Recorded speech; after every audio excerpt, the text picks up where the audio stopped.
In 1278 BCE, a fleet of strange ships appeared on the horizon of Egypt's Mediterranean coast. The sailors aboard wore something the Egyptians had never seen before: horned helmets with a distinctive round ball at the crest. They carried round shields and long swords that gleamed in the sun, and they had come to raid. An inscription from Pharaoh Ramesses II describes what happened next. He wrote, "The unruly Shardana, whom no one had ever known how to combat, they came boldly sailing in their warships from the midst of the sea, none being able to withstand them." That phrase is worth pausing on. None being able to withstand them. The most powerful empire on earth, with centuries of military experience, admitted they had never faced warriors like these. Ramesses defeated them, barely. And then he did something unusual. Instead of killing the survivors or sending them to the copper mines, he recruited them. These fearsome raiders became his personal bodyguard. Within a few years, they would stand beside him at one of the most famous battles in ancient history. But here's the mystery that has puzzled historians for over a century. Where did these warriors come from? The Egyptians called them Shardana or Shardana, and that name sounds remarkably similar to another word, Sardinia. The Mediterranean island that, at exactly this time period, was home to a sophisticated Bronze Age culture that built thousands of stone towers, created intricate bronze figurines of warriors, wearing horned helmets. Coincidence? Maybe, but maybe not. In this video, we're going to investigate one of the great unsolved mysteries of the ancient world. We'll look at what the Egyptian records actually say about the Shardana. We'll examine the archaeological evidence from Sardinia, and we'll explore how these warriors fit into one of history's most catastrophic events, the Bronze Age collapse.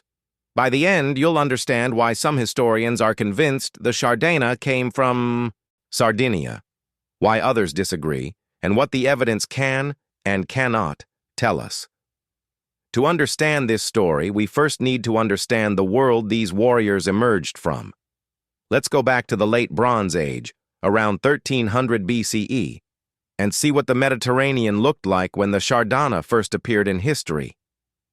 The late Bronze Age. Mediterranean was, in many ways, the first globalized world. Around 1300 BCE, a network of powerful kingdoms stretched from Greece to Egypt, from Anatolia to Mesopotamia. The Egyptians controlled the Nile and much of the Levant. The Hittites dominated Anatolia, modern-day Turkey, and competed with Egypt for control of Syria. The Mycenaean Greeks ruled the Aegean, and all of them depended on trade. Bronze, the defining metal of the age, required two ingredients: copper and tin. Copper was relatively common, but tin was rare. The major tin sources were in Afghanistan, Britain, and possibly the Iberian Peninsula. This meant that to make weapons, tools, or luxury goods, these civilizations needed to trade across enormous distances. The result was an interconnected world. Mycenaean pottery has been found in Egypt. Egyptian gold turned up in Greek tombs. Cypriot copper traveled everywhere. Letters between kings discussed marriages, alliances, and gifts. A shipwreck discovered off the coast of Turkey, the famous Uluburun wreck, dating to around 1300 BCE, contained goods from at least 7 different cultures. The Uluburun wreck is worth pausing on because it illustrates just how connected this world was. The ship carried 10 tons of Cypriot copper, a ton of tin, probably from Afghanistan, ebony from Egypt, ivory from elephants and hippopotamuses, Baltic amber, Mycenaean pottery, Canaanite jars, and more. One ship, one voyage, contained products from across the entire known world. This was Bronze Age globalization, and just like modern globalization, it brought prosperity, but also vulnerability. But this interconnection came with vulnerability. If one part of the system failed, the effects could ripple across the entire Mediterranean. Into this world came the Sea Peoples, a term modern historians use for various groups of raiders and migrants who appear in Egyptian records during the 13th and 12th centuries BCE. The Egyptians gave them different names: Peliset, Cheker, Shekelesh, Luka, Denian, Weshesh, and among the earliest mentioned were the Shardana. But here's something interesting. The Shardana may have appeared in records even before the Sea People's phenomenon proper began. Some scholars believe they're mentioned in the Amarna letters, diplomatic correspondence from the mid-14th century BCE during the reigns of Amenhotep III and Akhenaten. These cuneiform tablets include letters from Rib-Hada, the mayor of Byblos in modern-day Lebanon, who writes about warriors called She'er Ta'anu, possibly an Akkadian rendering of the same name. If this identification is correct, the Shardana were already operating as sea raiders and mercenaries over a century before Ramesses II first defeated them. This tells us something important. The Shardana weren't a sudden phenomenon. They were part of an ongoing pattern of Mediterranean maritime warfare that stretched back decades, perhaps centuries. They were professional warriors who sold their services to the highest bidder, sometimes raiding, sometimes defending, depending on who was paying. The first definite reference to the Shardana comes from the reign of Ramesses II, who ruled Egypt from 1279 to 1213 BCE. He was one of Egypt's greatest warrior pharaohs, a man who would fight the Hittites to a standstill at the Battle of Kadesh and sign history's first known peace treaty. But even before Kadesh, in just his second year on the throne, Ramesses faced a crisis. Raiders were attacking Egypt's Mediterranean coast. These weren't ordinary pirates. They were organized, well-armed, and fearless. The inscription from Tanis describes them as warriors of the sea who came from the midst of the sea. The Egyptians had no idea where they originated, but they knew these Shardana were dangerous. Ramesses set a trap. He stationed his fleet at the mouth of the Nile and waited. When the Shardana ships attacked, they sailed straight into an ambush. The Egyptian navy surrounded them. Many were killed, but many more were captured. And then came the surprising part. To understand why what happened next was so unusual, we need to think about how ancient empires typically treated defeated enemies.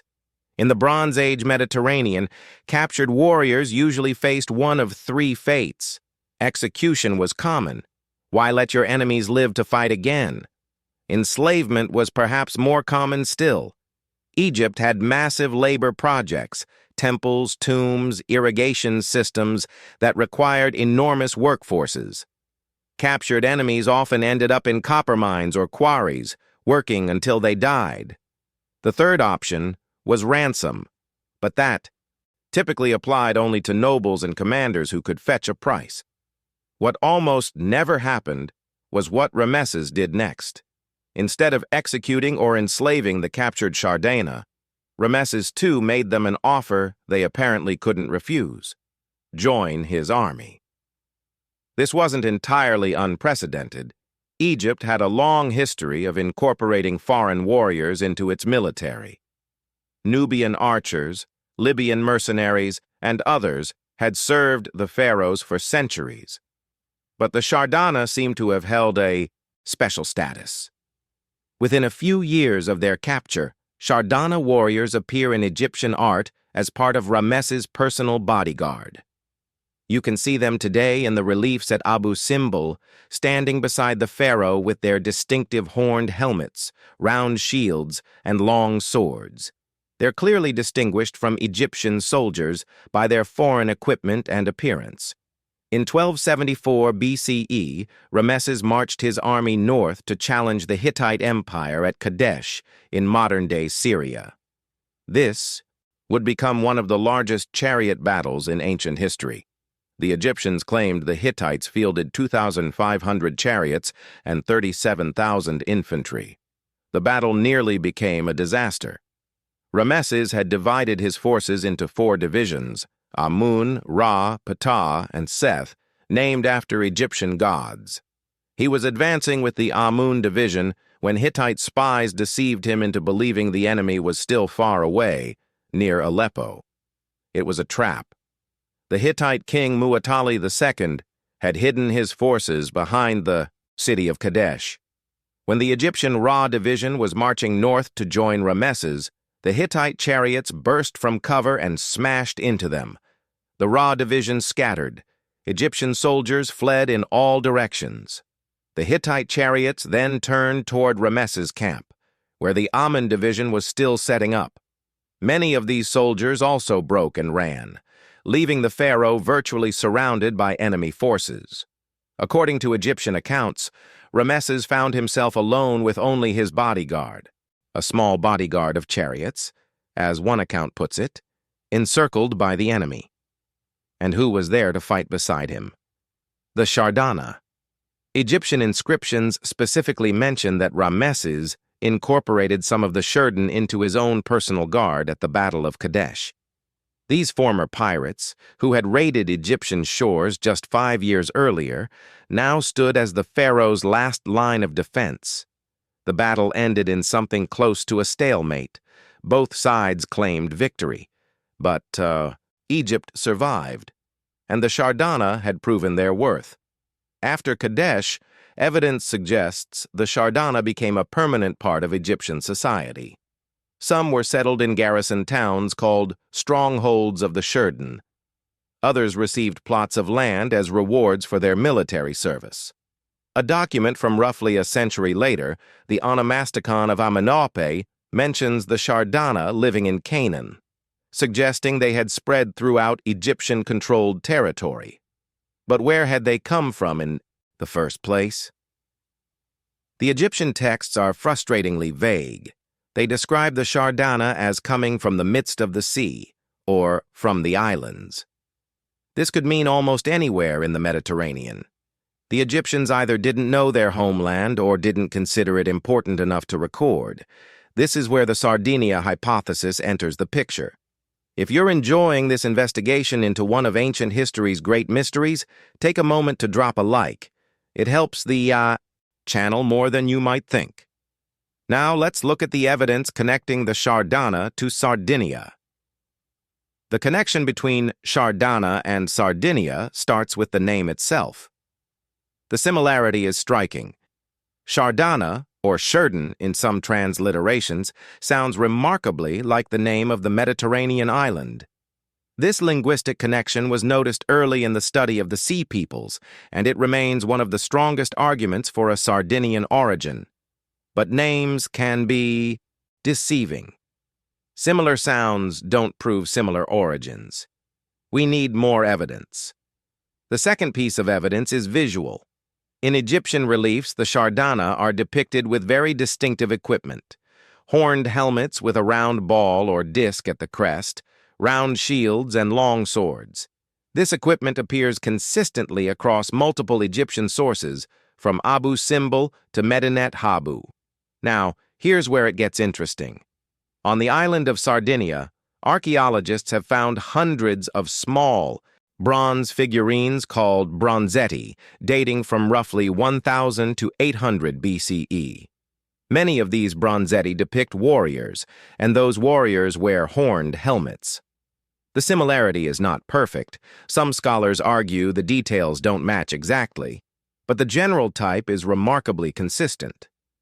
Horned helmets are rare in the ancient Mediterranean. Finding them both in Egyptian depictions of the Shardana and in Sardinian bronze figurines is, at minimum, a striking coincidence. The third piece of evidence comes from weapons. The Shardana are depicted carrying long swords, what archaeologists call Naue II type swords. These weapons originated in Central Europe and spread across the Mediterranean during the Late Bronze Age. In Sardinia, similar swords have been found in tombs dating to the mid-2nd millennium BCE, exactly the right time period. In fact, archaeologist Giovanni Ugas excavated a site called the Hypogeum of Santiroxi in Sardinia, where several arsenical bronze swords and daggers dating to around 1600 BCE were found. This suggests the Nuragic Sardinians were producing and using such weapons centuries before the Shardana first appear in Egyptian records. The fourth piece of evidence is cultural. During the Late Bronze Age, Sardinia was home to the Nuragic civilization, named after the thousands of stone towers called nuraghe that dot the island.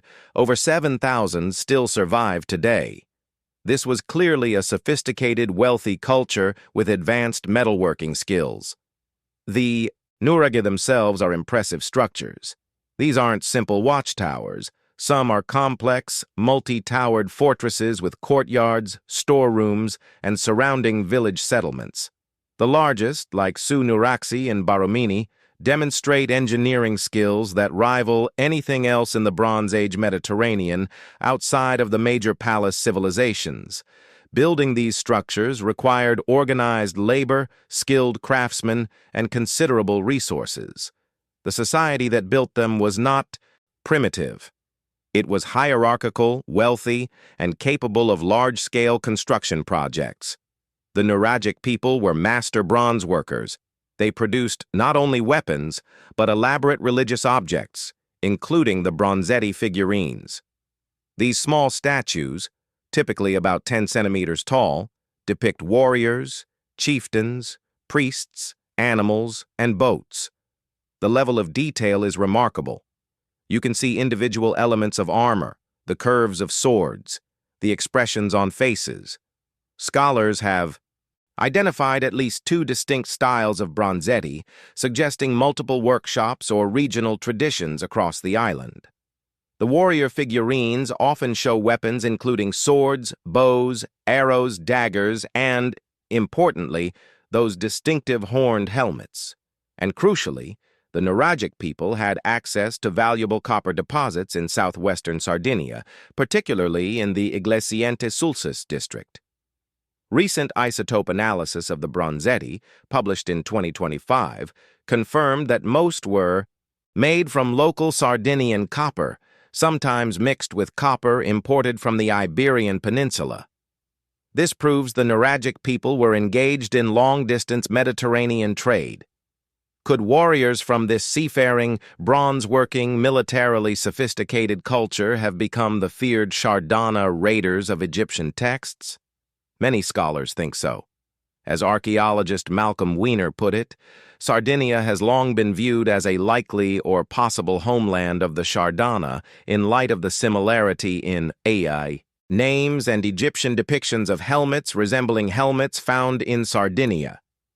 But not everyone agrees.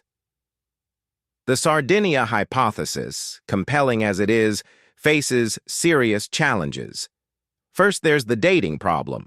The Nuragic bronzetti that show warriors with horned helmets mostly date to between 1000 and 800 BCE. But the Shardana appear in Egyptian records much earlier, from around 1350 BCE onward. That's a gap of 350 to 500 years. Now, this doesn't necessarily disprove the connection. The Nuragic civilization existed throughout this period, and the bronzetti we have may simply not represent the full span of their artistic production. Bronze figurines that were created earlier may have been melted down and reused. Bronze was valuable, and recycling was common. Absence of evidence isn't evidence of absence, but it does mean we lack direct material evidence from the exact period when the Shardana were raiding Egypt. There's also the question of helmet design. While both Egyptian depictions and Sardinian bronzetti show horned helmets, some scholars argue the details don't match precisely. The Shardana helmets in Egyptian art have a distinctive round ball or disc at the crest. Not all Sardinian bronzetti show this feature. Are we looking at the same helmet tradition, or 2 different ones that happen to share a general type? Second, there's an alternative theory that places the Shardana's origin not in the Western Mediterranean, but in the East, specifically in Anatolia. Some scholars have connected the Shardana to Sardis, the ancient capital of Lydia in western Turkey. This city was settled during the Bronze Age, and its name bears a phonetic similarity to Shardana. The region around Sardis was known as the Sardinian Plain, another linguistic echo. Under this theory, the Shardana may have been pushed from their Anatolian homeland by Hittite expansion or other disruptions.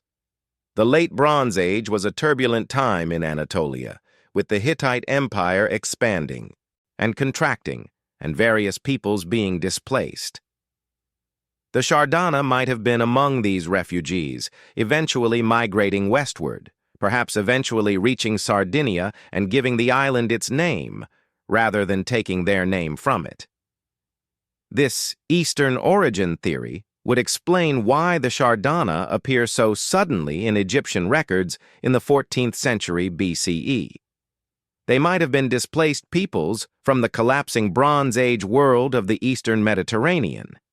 It would also explain their immediate availability as mercenaries. They were warriors without a homeland, selling their services to survive. Third, there's the possibility that Shardana wasn't originally an ethnic or geographic term at all. The Orientalist Giovanni Garbini noted that in West Semitic languages, the root shurdu means servitor or servant. Could Shardana have originally been a term for a class of mercenary warriors rather than a specific people from a specific place? Under this interpretation, the Shardana might have been mixed-origin maritime mercenaries who took their name from their profession, not their homeland. Only later might this name have been applied to Sardinia as a place where such people lived. The honest answer is, we don't know for certain.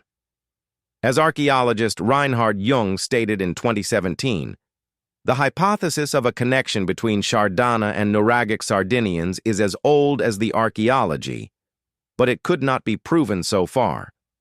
What we can say is that the evidence is suggestive, but not conclusive. The name connection, the visual similarities, and the cultural context all point toward Sardinia as a likely origin.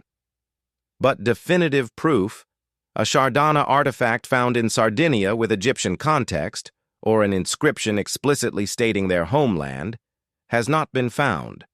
And perhaps that uncertainty is part of what makes this mystery so compelling. We've talked about where the Shardana might have come from, but to fully understand their significance, we need to talk about where history was going, toward one of the greatest catastrophes of the ancient world. If you're finding this journey through Bronze Age history fascinating, consider subscribing. We release new videos exploring lesser-known historical topics regularly. Now, let's talk about the Bronze Age collapse. Around 1200 BCE, the interconnected world of the Late Bronze Age began to fall apart. Within a span of about 50 years, civilization after civilization collapsed. The Hittite Empire, one of the great powers that had fought Egypt to a standstill, simply ceased to exist. Its capital, Hattusa, was burned and abandoned. The Mycenaean palace culture of Greece collapsed, and Greece entered a dark age that would last centuries. Writing systems vanished. International trade networks broke down. Cities across the eastern Mediterranean were destroyed, some never to be inhabited again. Historians have debated the causes of this collapse for over a century. Eric Klein, author of the influential book 1177 BC, The Year Civilization Collapsed, argues it was a perfect storm of interconnected disasters. First, there was climate change. Evidence from tree rings, lake sediments, and cave deposits suggests a severe drought affected the eastern Mediterranean in the late 13th and early 12th centuries BCE. Letters from Ugarit, a Syrian trading city, mention famine and beg for emergency grain shipments. The Sorek cave in Israel contains a 150,000-year record of precipitation that shows an unprecedented decline in rainfall ongoing through 1150 BCE. Tree ring data from juniper trees in Anatolia reveals a particularly severe dry period from roughly 1198 to 1196 BCE. A cooling of Mediterranean sea surface temperatures decreased evaporation, leading to less rainfall inland. Crops failed, people starved. Second, there were earthquakes. Geological evidence indicates a series of major earthquakes struck the Mediterranean region between 1225 and 1175 BCE, what geophysicist Amos Noor called an earthquake storm. Archaeological sites across Greece, Turkey, Israel, and Jordan show damage consistent with seismic events during this exact period. Third, there was disease. Hittite and Egyptian texts mention plagues during the 14th and 13th centuries BCE. Disease and famine often go together. Weakened populations are more susceptible to epidemics. Fourth, there may have been internal rebellions. The destruction of some cities shows signs of burning from within rather than attack from outside.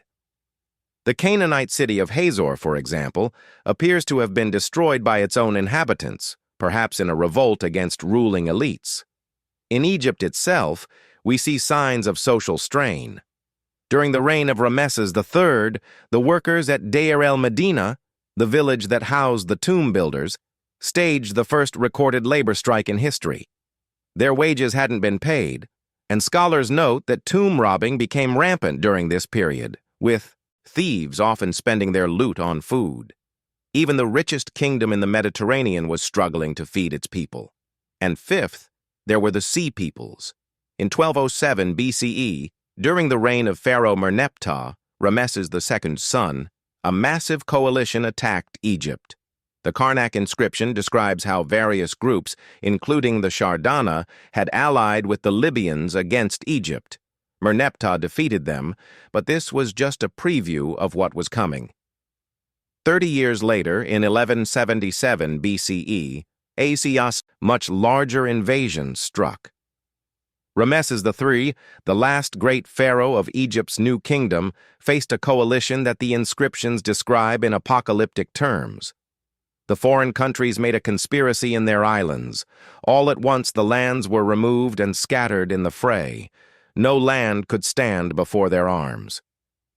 The list of kingdoms destroyed is sobering. Hatti, the Hittites, Carchemish, Arzawa, Alashia, Cyprus. These were not minor settlements. These were major powers that had dominated the region for centuries, and then the Sea Peoples turned toward Egypt. The inscriptions at Medinet Habu describe the invasion in dramatic terms. These weren't just raiders looking for plunder. They were migrants, entire populations on the move, seeking new lands to settle. Their confederation was the Peliset, Cheker, Shekelesh, Denayan, and Weshesh lands united, the inscriptions record. They laid their hands upon the land as far as the circuit of the earth, their hearts confident and trusting, our plans will succeed. The reliefs at Medinet Habu show something crucial. The Sea Peoples weren't just warriors. They brought their families. Women and children are depicted riding in ox carts alongside the marching soldiers. These people weren't planning to raid and leave. They were planning to stay. This changes how we understand the Sea Peoples phenomenon. They weren't Vikings conducting hit-and-run raids. They were climate refugees, displaced peoples, entire societies on the move because their homelands could no longer support them. Where had they come from? The Egyptian texts list the islands and mention various destroyed kingdoms. Some scholars believe many originated from the Western Mediterranean, from Sardinia, Sicily, possibly Italy, or the Balkans. Others may have joined the migration from the Aegean or Anatolia as it gathered momentum, like a snowball rolling downhill. By the time they reached Egypt, they had become something unprecedented, a coalition of desperate peoples united by necessity with nothing to lose. Ramesses III met them first in a land battle in Syria at a place called Diahi in roughly 1178 BCE. The Egyptians won, but the Sea Peoples kept coming. The Battle of the Delta, circa 1175 BCE, is the first naval battle in history for which we have detailed records. We know about it primarily from the magnificent reliefs at Medinet Habu, Ramesses III's mortuary temple near Thebes. These carvings depict the battle in vivid detail. Egyptian ships with lion-headed prows, enemy vessels with distinctive bird-head decorations at bow and stern, warriors locked in combat on the decks. The inscriptions at Medinet Habu are dramatic, even accounting for Egyptian propaganda. Ramesses describes preparing his defenses. "I equipped my frontier in Zahi, prepared before them. The chiefs, the captains of infantry, the nobles, I caused to equip the river mouths like a strong wall, with warships, galleys, and barges." The Pharaoh set a trap. He stationed archers along the shores of the Nile Delta and positioned his fleet to block the invaders' escape. When the Sea People's ships entered the mouth of the Nile, they sailed into an ambush. As for those who had assembled before them on the sea, Ramesses declares, the full flame was in their front before the harbor mouths, while a wall of metal upon the shore surrounded them. The Egyptian archers released volleys of arrows, driving the enemy ships toward the waiting Egyptian fleet. Grappling hooks pulled the invading vessels close. Egyptian marines boarded them. The relief shows enemy warriors being pulled from the water, thrown overboard, killed on their decks. One thing the reliefs reveal is the technology of the ships involved. Both Egyptian and Sea People's vessels used sails. This appears to be the first documented naval engagement involving sailing ships rather than purely oared galleys. The Sea People's ships had distinctive bird-head decorations at bow and stern, different from the lion-headed prows of the Egyptian vessels. Scholars have noted that Ramesses III's fleet shows technological innovations that may have been borrowed from captured Shardana ships decades earlier. It's possible that Egyptian naval architects studied the vessels seized during Ramesses II's battle against the Shardana raiders and incorporated their design elements into Egyptian warships. The battle itself combined ranged and close combat. Egyptian archers, both on shore and on ships, created overlapping fields of fire. The shore-based archers drove the Sea People's ships into the trap. The ship-based archers then devastated their crowded decks. When the ships came close enough, Egyptian marines used grappling hooks to pull them together for boarding actions. They were dragged in, enclosed, and prostrated on the beach, the inscription continues, killed, and made into heaps from stern to bow of their galleys, while all their things were cast upon the water. Among the defeated Sea Peoples, the inscriptions mention the Shardana, but in a curious way. Supplementary texts list the Shardana among the invaders. Yet we know that Shardana warriors had been serving in Egypt's own military for over a century at this point. This suggests a complex picture. Some Shardana apparently remained loyal to Egypt, serving in the army that defeated the Sea Peoples. Others may have joined the invasion. The Shardana, it seems, were on both sides of this apocalyptic battle. Egypt survived, but the victory came at enormous cost. The wars against the Sea Peoples and the Libyans depleted Egypt's treasury. Within decades, the empire would begin its long decline. The Egyptian empire over Asia would be permanently lost less than 80 years after Ramesses III's reign. As for the defeated Sea Peoples, some were killed, some were settled in Egyptian-controlled territory as subjects. The Peliset, another group among the Sea Peoples, are generally identified with the Philistines of the Bible, who established themselves on the coastal plain of Canaan. And the Shardana? They too were settled in this region. The onomasticon of Amenope, written around 1100 BCE, documents their presence in Canaan. Some archaeologists have even proposed specific sites in Israel that may have been Shardana settlements. One particularly intriguing site is El Awat in northern Israel. Archaeologist Adam Zertel, who excavated it in the 1990s, noticed something unusual. The architecture resembled Nuragic construction in Sardinia. Wavy walls, corridor-like passages, heaps of stones that formed defensive structures. Zertel proposed that El Awat might have been built by Shardana settlers, possibly even the biblical Sisera, who he suggested was a Shardana general. This theory remains controversial. Not all scholars accept the architectural parallels, and the identification of Sisera as a Shardana is speculative. But the excavation did reveal that someone in late Bronze Age Canaan was building in a style unlike anything else in the region, a style that does share features with Sardinian construction. Other evidence places the Shardana at Beth Shean, an Egyptian garrison town in Canaan. They seem to have served as military settlers, maintaining Egyptian control over the region even as the empire's power was fading. But gradually, they fade from history. After the reign of Ramesses III's successors, no further organized Shardana units appear in Egyptian records. They seem to have been absorbed into the broader population through intermarriage and cultural blending. Their distinctive ethnic markers, those horned helmets, those round shields, disappear from inscriptions and artifacts. The mystery of where they came from remains. So, were the Shardana Sardinian warriors? Let's weigh what we know. The linguistic similarity between Shardana and Sardinia is suggestive. The visual parallel between Egyptian depictions of Shardana, helmets, and Sardinian bronzetti is compelling. The Nuragic civilization of Sardinia was sophisticated, wealthy, and engaged in Mediterranean trade and warfare during exactly the right time period. Recent archaeological research continues to strengthen the connection. The 2025 isotope analysis of bronzetti confirmed that Sardinia was integrated into Bronze Age Mediterranean trade networks. Copper from Sardinia and the Iberian Peninsula was being mixed and worked by skilled Nuragic metallurgists. This wasn't an isolated backwater. It was a participant in the interconnected Bronze Age world. The Nuragic culture also shows evidence of a warrior society.